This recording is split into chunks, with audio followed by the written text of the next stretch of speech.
우리나라에서 미국에 입양되는 아이들이 863명이 된답니다.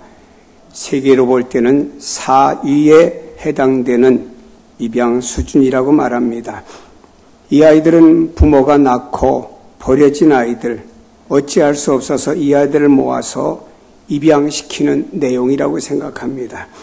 그러나 반대로 여러분, 여기 있는 우리 모두 다가 오늘의 강건한 몸을 가지고 오늘이기까지는 부모라고 하는 분들의 희생과 수고가 오늘의 우리를 있도록 만들어주는 겁니다. 그렇다고 하면은 부모들이 사명감을 가지고 자녀를 양육할 때는 그 후손들이 건강하게 세워질 수가 있고, 부모들이 사명감을 상실하고 나만 놓고 버려진 아이들은 세계 속에 입양되는 아이들로 갈 수밖에 없다고 하는 것입니다.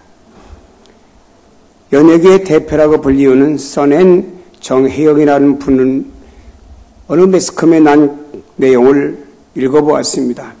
그는 한국뿐만 아니고 세계 속에 입양해서 도와주고 키우는 아이들이 804명이나 된답니다. 여러분, 연예인이기 때문에 돈이 많아서 하는 것도 아닙니다. 다른 사람에게 보이기 위해서 쇼맨십으로 하는 것도 아닙니다. 이 두 분 마음에 이런 사명감이 불타다 보니까 세계 속에 있는 이 아이들을 양육하며 돕는 이런 손길이 있어지게 된 것입니다. 모든 일에 사명감을 가지고 우리 인간은 살아야 됩니다. 내가 인간으로 태어나서 왜 하나님 나를 인간으로 태어나 살게 하실까? 하나님 나를 왜 그리스도인으로 만들어 주셨을까? 나를 왜 이 직장에서 수고하게 만들까? 나에게 왜 사업을 주셨을까? 나에게 왜 우리 가정을 주셨을까? 모든 면에 우리 크리스찬들은 사명감을 가지고 살아야 됩니다. 그냥 사는 것이 아니고 모든 면에 사명감이 있어야 됩니다. 가을이 되면은 낙엽이 많이 떨어집니다. 가로수에 낙엽이 떨어지면은 여지없이 미화원 되시는 분들이 그 낙엽을 치웁니다. 어느 미화원 되시는 분이 가을의 낙엽을 쓸고 또 씁니다. 이분의 얼굴에는 기쁨과 평화와 행복한 모습이 너무너무 넘쳤습니다. 지나가는 한 젊은이가 그에게 물었습니다. 아저씨, 어떻게 아저씨 얼굴에는 그런 행복과 기쁨이 충만한 모습입니까? 라고 물었을 때 미화원 되시는 분이 이렇게 말을 했습니다. 나는 지구의 한 모퉁이를 쓸고 있습니다.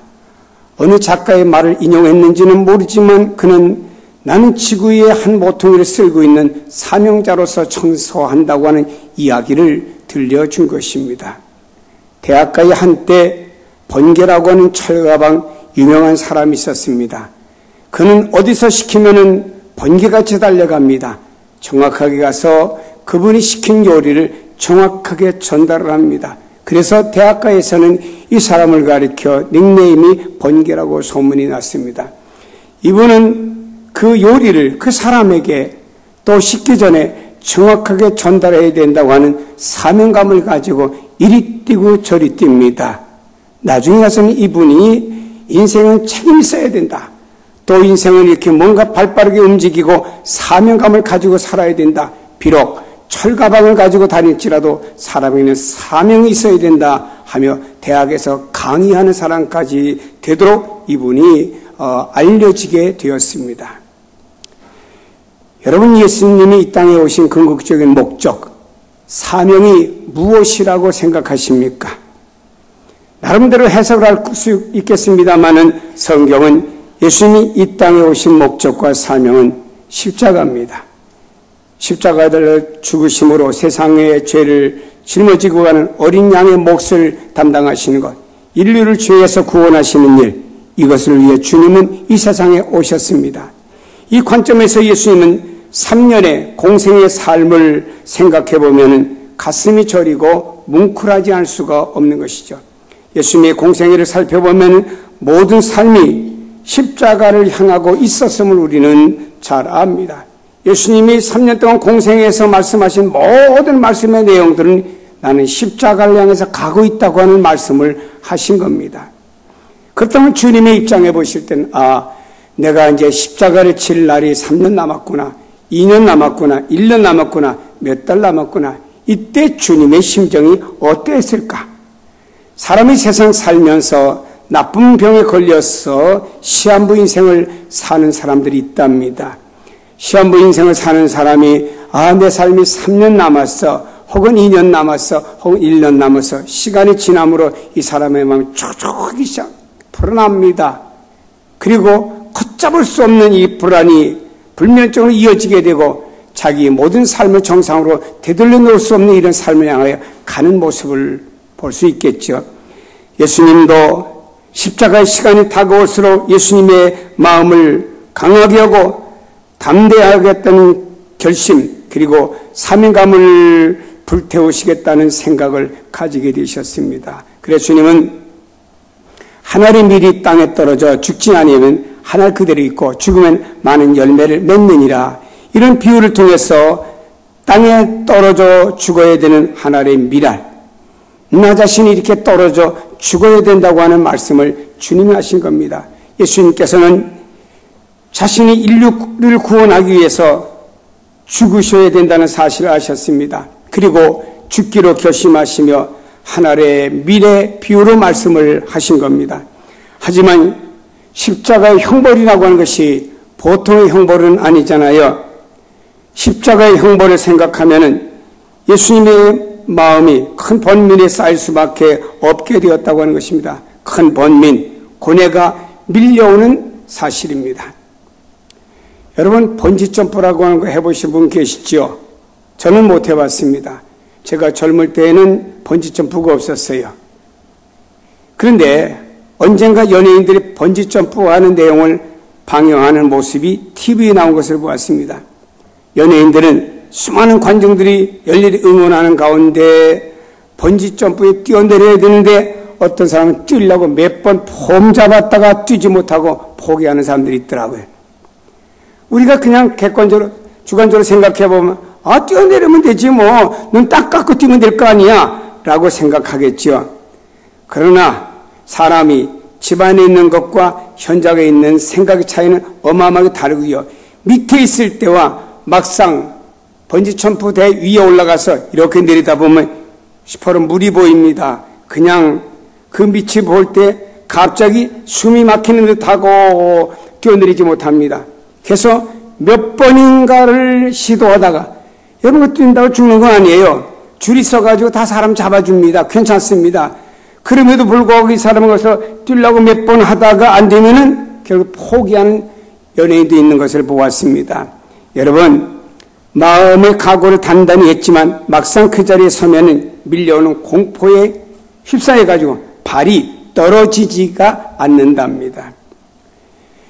예수님께서도 지금까지 십자가를 향해 걸어오셨습니다.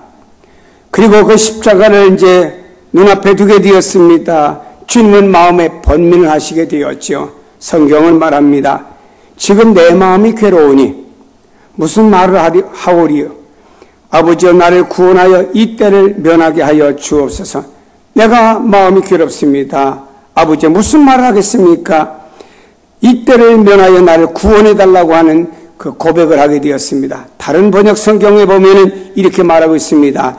내가 지금 이렇게 마음을 걷잡을 수 없으니 무슨 말을 할까라 번역되고 있는 것입니다. 걷잡을 수 없는 번민이 예수님에게 다가오고 있습니다. 여러분, 우리는 예수님 하면 우리와 다른 존재여 생각합니다. 물론 예수님은 하나님이셨습니다. 그러나 우리와 똑같은 완벽한 인간의 모습을 입고 이 땅에 오셨지요. 십자가를 신적인 권위와 능력으로 감당하는 것이 아닙니다. 철저히 연약한 인간의 모습으로서 인류의 죄값을 대신하기 위해서 형벌을 받아야 되는 게 십자가입니다. 예수님의 이 모습에서 우리는 귀한 교훈을 얻어야 됩니다. 기도하면서 결단하시는 예수님의 모습입니다. 결단하고 결정하고 기도한 것이 아닙니다. 삶의 능력이라고 하는 것은 기도에서 나오는 것이죠. 기도하면서 번민을 결정하고 기도하면서 시련을 이겨내는 것이 우리 인간들입니다. 인생은 중대한 결단의 순간들이 삶에서 너무너무 많습니다. 어떤 중대한 결단을 요구하고 결단해야 될 때들이 있습니다. 그때마다 먼저 생각하고 결단하는 것이 아닙니다. 기도하면서 결단하고 기도하면서 지혜와 믿음을 갖는 성도가 되기를 바랍니다. 기도 속에 성령의 인도가 있습니다. 기도 속에 주님의 은혜가 넘치는 역사가 있습니다. 예수님께서 밀려오는 번민을 기도하면서 그냥 읽은 것이 아닙니다. 다가오는 번민을 기도하면서 이렇게 결심하고 있습니다. 그러나 내가 이를 위하여 이때에 왔나이다. 어마어마한 유혹과 번민 가운데서 기도하시면서 하나님의 영광의 길을 선택하시는 모습을 말씀하고 있습니다. 이 때를 면하게 하여 주옵소서 하시다가 다시 하나님 앞에 기도하시면서 내가 이 땅에 온 목적이 무엇인지 뜨겁게 생각하게 되었습니다. 그리고 용단을 내리시고 주님 말씀하시기를 내가 온 것은 이 십자가를 지기 위해서 왔다라고 주님 고백하고 있는 것입니다. 이것은 예수님이 자신의 사명이 무엇인지를 강하게 인식하는 모습이라고 하는 것입니다. 내가 이 십자가를 위하여 이때 온 것이다 라고 하는 고백입니다. 이것은 바로 사명감의 인식이라고 하는 것입니다. 나의 사명은 바로 십자가를 지는 것, 십자가에서 죽기 위해서 내가 온 것이라고 하는 주님의 사명감이죠. 이 십자가를 지기 위하여 나의 사명을 강하게 인지하며 그 길을 걷겠노라고 결심을 내리셨는데 그 이전에 주님께서는 먼저 기도하신 모습을 보게 됩니다. 예수님을 보면서 우리 가슴에 지녀야 될 것이 하나 있다고 생각합니다. 그거는 사명감이라는 거예요. 사명감, 이것을 꺾을 것은 세상에 아무것도 없습니다.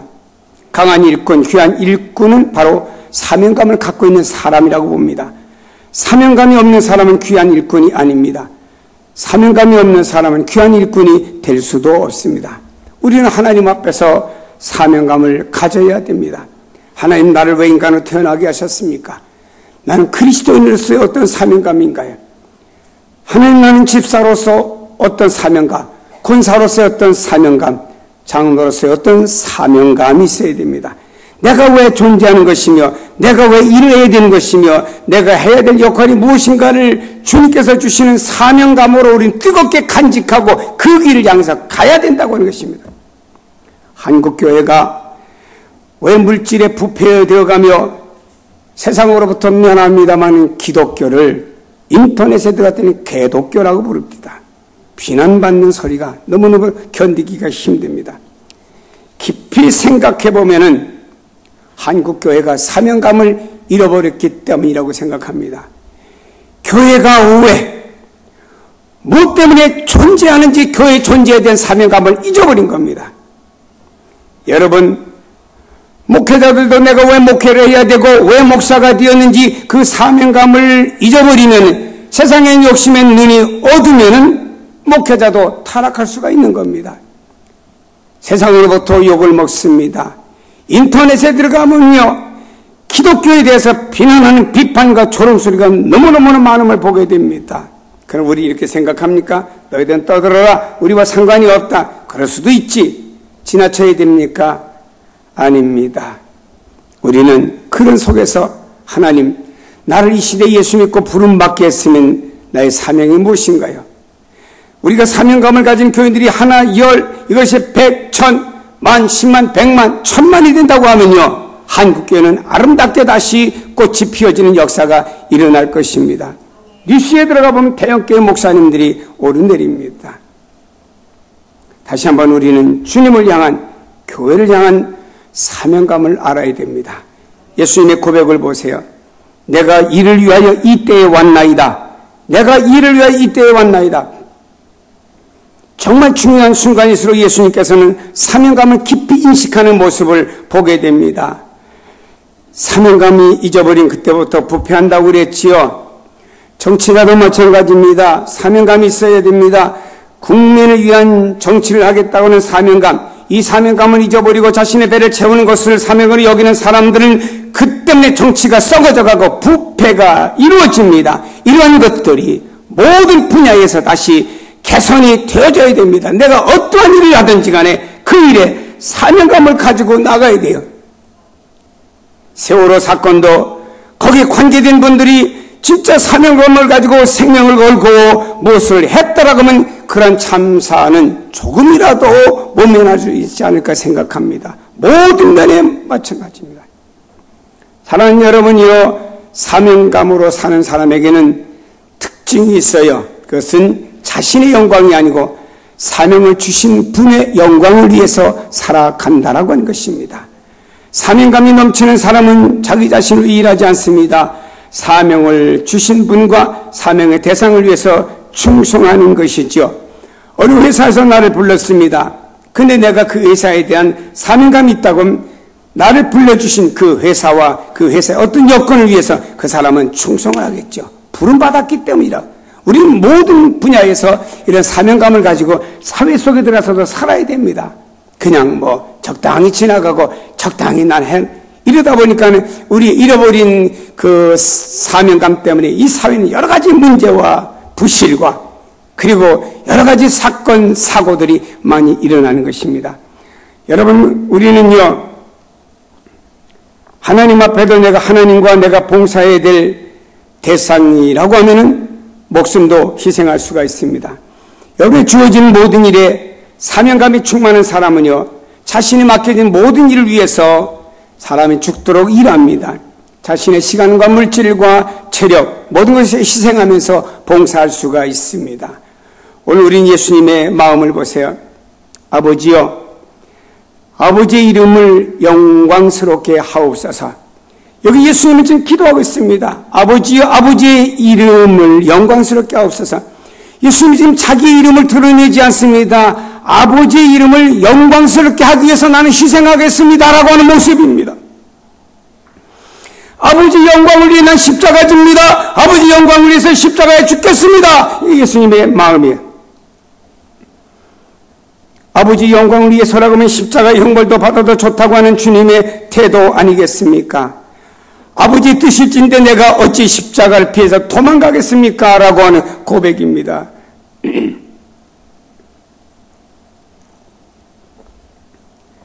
요나라고 하는 사람은 하나님께서 부여한 사명을 피해 도망가다가 그 때문에 그 배가 풍랑을 만나게 된 것입니다. 우리의 심령에도 이와 같이 예수님의 마음이 넘쳐나기를 주님의 이름으로 축복합니다. 주님의 영광을 위해 나를 드리는 겁니다. 주님의 나라를 위하여 사명감을 갖고 내가 죽는 것입니다. 이것이 내가 지고 가야 될 십자가입니다. 이 모습이 있을 때 한국교회는 다시 살아 일어날 수가 있습니다. 사랑하는 여러분, 교회를 위해서, 가정을 위해서, 믿지 않는 가정의 불신자들을 위해서 여러분이 져야 될 십자가가 있습니다. 짊어지고 나가야 됩니다. 그럴 때 가정이 더 세워질 수가 있고 교회가 세워지고 한국교회가 다시 세워지는 그날이 있을 줄로 믿습니다. 예수님께서 아버지 이름을 영광스럽게 해달라고 간구할 때 하늘의 소리가 들립니다. 주님, 하나님이여, 나의 이름이 영광스럽게 가닙니다. 하나님의 이름을 영광스럽게 하고 나는 그 하나님의 이름을 영광 받기 위하여 나는 십자가의 길이라면 그 길에 가겠습니다. 고백했을 때 하늘에서부터 음성이 들려졌습니다. 하늘에서 소리가 나서 이르되 내가 이미 영광스럽게 하였고 또 다시 영광스럽게 하리라. 자, 여러분, 이 말씀은 이겁니다. 내가 이미 영광스럽게 하였고 예수님 공생애를 통해서 이미 영광을 받으셨다는 뜻입니다. 또 다시 영광스럽게 하리라고 하는 말씀은 십자가의 죽음과 부활을 통해 앞으로도 영광스럽게 할 것이라는 말씀이 되는 것입니다. 살아온 생애를 통해서 영광이 되었습니다. 이제는 죽음을 통해서 바로 하나님의 영광을 얻는 삶입니다. 이런 삶이 얼마나 복된지를 모릅니다. 여러분 삶에 이런 축복이 일어나기를 주의 이름으로 소원합니다. 사명을 감당하는 여러분의 삶을 통해서 주님의 영광을 받으시고 그렇게 살다가 하나님의 나라 가서도 영광의 상급에 가득한 여러분의 복된 삶이 되기를 축복합니다. 예수님께서 십자가에 대한 고민을 놓고 이렇게 기도하시며 십자가를 지기로 큰 결심하신 다음에 그 결과에 대해서 말씀합니다. 이제 이 세상에 대한 심판이 이르렀으니 이 세상의 임금이 쫓겨나리라. 예수님의 십자가 사건을 말미암아 사탄의 세력이 초토화될 것을 선언하는 말씀입니다. 사망의 권세가 박살났음을 선언하는 말씀입니다. 이 세상에 대한 심판이 이르렀으니 이 세상의 임금이 쫓겨나리라, 이 말입니다. 세상의 임금이 쫓겨나리라는 말씀은요, 쫓겨나리라는 말씀은 헬라 원문에 보니까 에크볼레데 세타이라는 말인데 이것은 깨끗하게 쓸어버린다 하는 말씀입니다. 다시 말해 사탄의 권세와 사탄의 세력을 깨끗이 쓸어버리고 인간의 구원을 완성하기 위해서 나는 십자가 진다고 하는 주님의 선언인 줄로 믿기를 바랍니다. 완전한 승리를 의미하는 표현이 되는 것입니다. 고린도전서 15장에 보니 사망아 너희 승리가 어디 있느냐, 사망아 네가 쏘는 것이 어디 있느냐. 이 말을 다른 말로 번역했더니 이렇게 말합니다. 죽음아 내 승리가 어디 갔느냐, 죽음아 내 독침은 어디에 있느냐라고 번역할 수가 있습니다. 다시 말해 예수 그리스도의 십자가에 달리신 피로 말미암아 사망의 권세와 사망의 독침은 완전히 쓸어버렸다는 말씀인 줄로 믿습니다. 그래서 사도 바울은 한평생 가슴에 부여 안고 살아가는 세 글자가 있습니다. 갈라디아 6장에 보니까 그러나 내게 우리 주 예수 그리스도의 십자가 외에 결코 자랑할 것이 없나니, 바울은 평생 또한 가슴에 안고, 다시 말해 주님을 만난 다음에 가슴에 안고 살아가는 것이 무엇이었습니까? 자녀였습니까? 돈이었습니까? 철학이었습니까? 지식이었습니까? 아닙니다. 바울은 이것들은 다 이미 내려놓았습니다. 바울이 예수님을 만난 다음에 오직 세 글자 이것만 가슴에 안고 살아갔습니다. 십자가입니다. 십자가 안에 하나님의 사랑과 구원과 부활, 모든 영광과 심판이 들어있기 때문입니다. 그래서 바울은 오직 십자가만 가슴에 품고 평생을 살아간 사람이 바울이고 마지막에는 십자가를 가슴에 안고 순교의 제물까지 되었습니다. 성경은 말합니다. 내가 땅에서 들리면 모든 사람이 내게로 이끌겠노라 하고 말씀하고 있습니다. 내가 땅에서 들리면 하는 것은 예수님께서 십자가에 매달리는 장면입니다. 십자가의 손과 발이 목에 박히시고 십자가를 높이 세워서 공중에 매달리신 주님의 모습을 이렇게 말합니다. 내가 땅에서 들리면 그랬습니다. 또한 예수님께서는 십자가에 달려 죽으심으로 모든 사람이 내게로 이끌겠다고 하는 말씀입니다. 모든 사람을 내게로 이끌겠노라. 다시 말해 이 말은 십자가를 통한 구원의 완성을 말하는 것입니다. 내가 땅에서 들린다. 십자가에 들린다. 또한 주님께서 내가 부활하고 승천할 것이 다 포함된 내용의 말씀입니다. 즉 주님의 십자가와 부활과 승천, 이렇게 구원의 역사는 완성되게 이루어지고 이것을 믿는 자는 다 내게로 이끌겠노라고 말씀하는 줄로 믿습니다. 사랑하는 여러분, 예수님께서 이 땅에 오시어 바로 십자가를 지신 것은 그 사명을 감당하기 위해서 오신 겁니다. 당신의 완전한 속죄제물이 되어 인류의 죄를 속량하시고 구원하시기 위하여 십자가의 길을 걸으신 겁니다. 그 십자가를 통해서 나를 사랑하셨고 그 사랑은 끝없는 사랑입니다. 그 십자가는 구원이요 영광입니다. 이 십자가를 가슴에 깊이 지녀야 됩니다. 이 십자가를 자랑하며 사는 우리가 되어져야 됩니다. 이 십자가를 부끄러워하지 말아야 됩니다. 사도 바울처럼 십자가 외에 결코 자랑할 것이 없도다 외친 그 외침이 여러분의 외침이 되기를 바랍니다. 일부 예배 후에 어떤 새로 나온 새가족 한 분이 이 땅에 태어나서 최초로 교회를 나오시게 되었어요. 그분은 뭔가 자신의 부족한 모습이 있습니다. 제가 그분에게 이런 얘기를 했습니다. 당신은 오늘부로 주님 앞에 나오고 십자가 앞에 나오게 된 것은 큰 축복이고 영광입니다. 당신의 아픔과 상처가 오히려 주님 앞에 나오는 기회가 되었으니 그는 아픔과 상처가 아니고 오히려 큰 것을 얻기 위한 하나의 도구에 지나지 않습니다.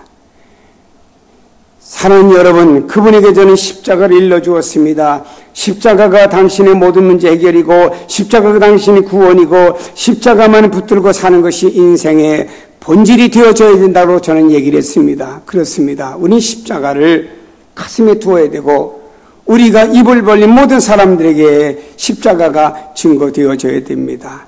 사랑하는 성도 여러분, 이 땅에 살면서 어떤 면에든지 사명감을 가지고 그 사명을 감당하는 데 있어서 어려움이 있어도 근데 십자가로 생각하고 등에 짊어지고 가세요.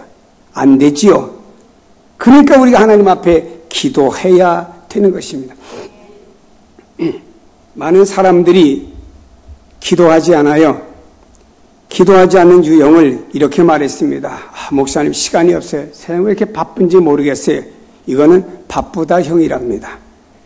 어떤 분은 말은 합니다. 그래요, 기도해야지요. 어려움 당한 기도해야지요. 말은 하지만 기도하지 않는 사람을 가리켜 망설임 형이라고 말합니다. 한두 번 기도하다가 또 기도하지 않습니다. 이분은 포기형이라고 부릅니다. 어떤 사람은 하나님 다 알아서 해주시겠지, 내가 하나님의 자녀니까 천하태평형이라고 부릅니다. 어떤 분은 하나님 앞에 기도하는데 열심히 자기 신세 타령을 합니다. 넋두리형이라고 부르지요. 어떤 분은 대중기도는 열심히 아주 유창하게 잘합니다. 그러나 그 기도는 생활과 무관합니다. 이걸 가리켜 과시형이라고 부릅니다. 어떤 사람은 이 핑계 저 핑계 대면서 기도하지 않습니다. 핑계형이라고 부릅니다. 어떤 사람은 하나님 앞에 내가 기도해도 의심이 없다고 말합니다. 의심형이라고 부릅니다. 어떤 사람은 마음은 원하는데 일이 안 된다고 하는 사람을 게으름형이라고 부릅니다. 어떤 사람은 어떻게 기도할 줄 몰라서 못하는 사람이 있습니다. 무지형입니다. 그런가 하면 우리는요, 영적으로 막이 유혹 때문에 사람들이 기도하지 않습니다. 여러분, 우리가 기도하면 더 영적으로 풍성해지고 주님께 더 가까이 갑니다. 그러나 기도하지 않으면 사탄이가 너는 내 밥이다고 홀라당 삼켜버릴 수도 있습니다. 주님이 제자를 봅니다. 베드로입니다. 기도하지 않다가 예수님을 부인하고 저주까지 했습니다. 이랬던 베드로가 기도하고 난 다음에 사명 감당하는 사람이 되었습니다. 무엇이 차이입니까? 똑같은 사람인데 기도했느냐 안 했느냐에 따라서 사명 감당에 달라지는 모습을 볼 수가 있습니다. 이 시대의 기독교, 이 시대의 교회, 이 시대의 성도들이 힘이 없습니다. 왜 그렇습니까? 기도가 없기 때문이라고 하는 것입니다. 사랑하는 여러분이요, 제가 중학교, 고등학교 때 교회 새벽기도 나갈 때 빠른 걸음으로 나가면 40분 걸렸어요. 그리고 천천히 가면 1시간 걸려서 간 기억이 납니다. 자동차들 계시죠? 교회 나오는데 얼마나 시간 걸리실까요? 새벽에 직장 때문에 안 됩니까? 저녁에 기도하시죠. 또 저녁에도 시간이 안 됩니까? 별 보고 갔다 별 보고 돌아오십니까?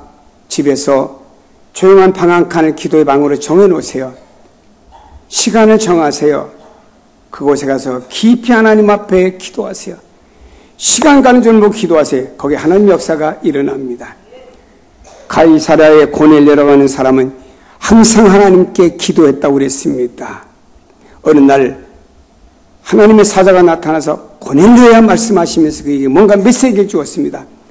동일한 시간에 옆바에 베드로 시몬의 집에 있는데 시몬의 집에 있으면서 기도하려고 지붕 위에 올라갔습니다. 기도 올랐는데 그때 6시쯤 되었을 때 하나님의 음성이 들렸습니다.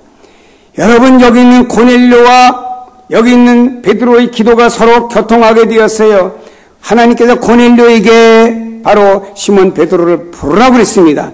시몬 베드로에게는 하나님께서 고넬료 같은 누가 찾아오면은 너는 영접하여 그 집에 가서 복음을 전해주라는 그 하나님의 메시지를 받게 되었습니다. 기도라고 하는 건 서로 이렇게 피차가 안에 성령 안에서 교통하게 되는 거예요. 여러분 가족과 자녀들이 유학 갔거나 혹은 해외 가서 근무를 하십니까? 그것과 이곳의 시간의 시차를 맞추세요. 그리고 피차 기도하세요. 얘야, 내가 한국 시간 몇 시 때 너가 몇 시지? 피차 부모가 기도할 테니까 너도 기도하자. 그 시간은 서로를 기도해 주는 겁니다. 이 기도가 교통하게 되는 것이고 이 기도가 능력으로 나타나게 되고 사명을 감당하는 사람이 되는 것입니다. 핫지라고 하는 유명한 신학자에게 한 젊은이가 이렇게 물었습니다. 선생님, 누가 천당 가고 누가 지옥 갈까요? 여기다 천당행, 지옥행 써붙이면 참 분별하기 좋겠는데 아무런 표시가 없어서 궁금합니다 라고 물었을 때 핫지라는 분이 이렇게 말했습니다. 누가 기도하더냐? 저가 천당 갈 것이요. 누가 기도하지 않더냐? 저가 지옥 갈 것이다. 뭐 기도라고 하는 행위를 통해서 천당 지옥 간다는 얘기가 아니고 그만큼 기도가 중요하다는 얘기를 강조한 말인 것입니다. 사랑하는 여러분요, 십자가 없는 영광만 얻으려고 하기에 교회가 힘이 없어집니다. 십자가를 질 때 진정한 주님의 영광이 드러납니다. 여러분이 사회 속에, 가정 속에, 어떤 공동체 속에서, 아니 교회 속에서 여러분의 사명이 무엇인지 물어보세요. 조용히 되새겨보세요.